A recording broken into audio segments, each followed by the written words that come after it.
Do you know that the two-toma greeting in Igbo language is just a fabrication?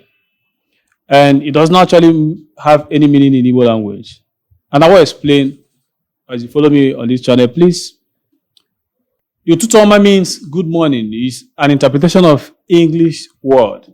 And it poses a very big problem to why it is not widely adopted. If you've noticed that a lot of the Igbos don't have general greeting. And it's because, it's not as if we don't have greeting, but because of the unification exercise that happened sometimes after the independence, and they tried to have a unified Igbo. And that's what caused that problem. And then when they looked at a lot of other dialects, they couldn't pick from any of the dialects. And then they decided to walk back, just translate English to good morning. But in Igbo land, it's unfortunate. And that's why you see most people, Ututuoma. There's no Igbo language that is Ututuoma. There's no Igbo dialect. We'll explain a lot of things in this video, and I would like you to watch this to the end. This is very educative and historical context. There's no Igbo language. When I mean Igbo language, I mean there are around 38 to 39 Igbo dialects, like recognized dialects. Now, you will see them on the video. I won't be able to show you all of them. I want to count all of them. Now, in Enugu, you have, like in Kano, Nsukka, some other ones. You have Izai and Abakaleke. If you go to Anambra, you have the Agata area. Those are the dialects. You have the guys from Ikwerre. If you go to Ngwa, there are so many of them. I'm just paraphrasing some of them. It's not like detailed one. If you go to Imo, the Olu, the Owerri. If you go to the other side, the Ngwa guys. Now, then when you go to the other northern part of the Delta, you have the cars, and the same thing with the river area. Now, these are Igbo dialects. And the Igbo is not monolithic. The way people think like Igbo is one as a tribe. Achino Chebe puts it that the Igbo is somewhere in between a tribe and a nation. But we're not really like one voice. Like it's like that. Even the Arabic, even the Chinese also.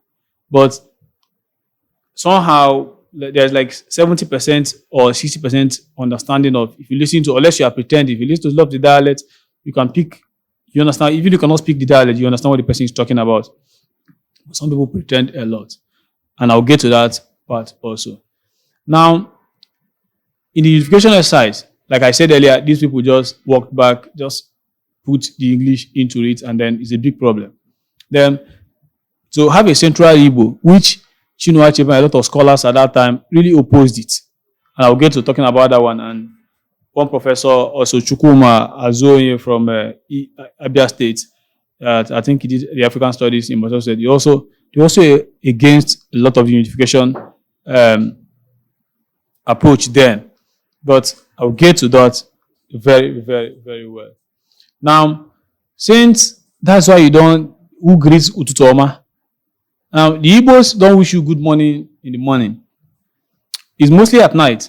Like in my own dialect, they will say, like that's what they say, Jiladore, like Abalichedogi, and some of the Igbo, some of the dialects in Enugu, here, Abalichedogi, all those.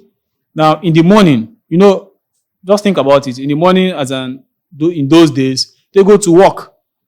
They go to their farms. So when you wake up, there is nothing like good morning, wishing somebody good morning. It's mostly like in Enugu and some part of the dialects in Enugu. They ask you, how are you? How are you doing? How is your family? Like that's how they say it in dialects. Now, but we don't say good morning. A lot of the dialects, there's nothing like good morning. Like, they say, how are you? How are you doing? How is the family? How is work? Something like, something that is done. But when the one was walked back, it's not part of any of the dialects. The greeting is not from any of the 39 dialects. And that's why you see it's just faded. Nobody uses it. You understand? Because the Central Igbo was picked from a lot of the Igbo dialects.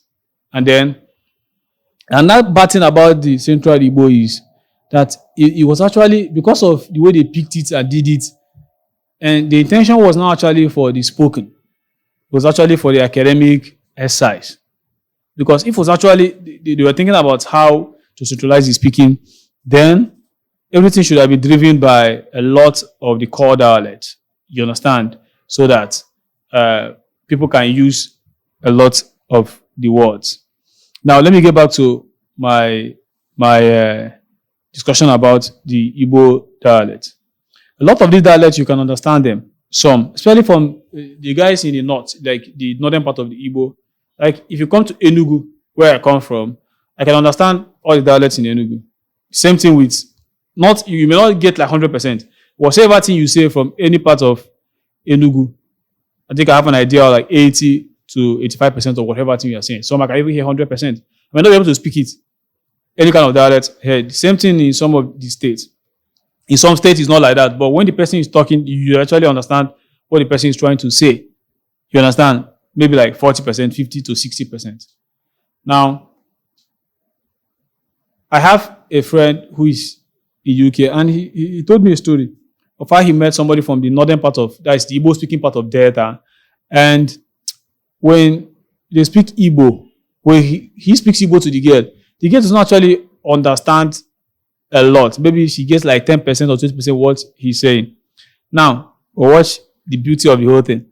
But now, one day, the girl overheard the guy, I think, making call, and when the guy speaks our own dialect, the girl tend to understand like 85% of it. And it's like that when some people speak, like if some part of the rivers, and when somebody speaks from my dialect, like when you say Obo, Obona, and all those kind of things, you know, like in Enugu, in some part of Enugu, there is nothing like Obinna. It's not Obinna. It's Obunna. Like in Obinna, it can mean my father's house or the living room of my father, like the central authority of where the decision is taken in the house, like the Obu. Is Obunna. Obunna. My heart, Obum. You understand? We don't say Ifoma here, we say Iheoma. No, those are the kind of things. These are like most people in Enugu, most dialects in Enugu is Iheoma. Iheoma, not Ifeoma. You know, Namambra they say Iheoma. Some part of Abia also, Iherijirika and all those kind of things. That's where it is. But that's like in speaking Igbo now, you don't have one central way of speaking Igbo. People from Olu can speak, people from anywhere can speak, and you can still understand what they are saying. Let me tell you my experience in Kaduna. And I was in Katpoli, I think around 2012. And we had only one Igbo association. The whole 5 eastern states and some part of Delta, just one. So called Abiamnis at that time. And we found out that most people, when we get to the meeting and we're forcing people to speak Igbo, it became a very big problem. So one of, God bless that our president, I will never forget the guy's name, Chikeziani or something like that. And the guy did something very fantastic. The guy found out that it's not as if most people, because they are mostly born in Kaduna, most of them, it's not as if they don't want to speak Igbo. But some of them speak their dialect. And then the guy came up with a strategy and said, okay, when you get to this meeting, speak anything. Is there anything, Bo, anything you want to speak? And boom, something happened. Revelation came out. It was so fun that when most people stand up to speak, you could understand virtually 80% of what they were saying. And it was fun. Like, we were learning a lot, and a lot, and a lot, and a lot, and a lot. People stand up to speak, and then we began to get used to a lot of the things. And when you may not understand everything the person is saying, but you actually know what the person is actually saying. And Professor Chukwuma Azoye say something in this regard, because they were all opposed to unification of the Igbo language. That's what they call it, centralized Igbo language. And he said something. He said, unification he perceived to be undermining the survival of Igbo language by erasing diversity between dialects. Each individual dialect presents a unique, untranslatable idioms and rhetorics. Now, he's saying that, and it's true, each of our dialects has some of the idioms and some rhetorics that you cannot actually translate to Central Igbo. And you see, when these old men, when they talk sometimes, they resort back to their dialect. Like when you go against stuff, at least when they are presenting some matter, resort back to their dialect and they speak it out. Now, the nuances and the flavor in Igbo language is lost in the efforts of trying to centralize Igbo language. Now, Achebe was totally opposed to centralizing this. To the extent that in 1999 or thereabout, if I'm correct, Achebe even delivered a lecture in some part of Onitsha language that was actually understood by some people in Onitsha. Not everybody that was even in the lecture that understood everything he was saying. He was trying to present something that we don't need to centralize Igbo, that it will limit its, like what Professor Chukuma Azonye said now, to remove the flavor and we lose a lot of the Igbo speaking.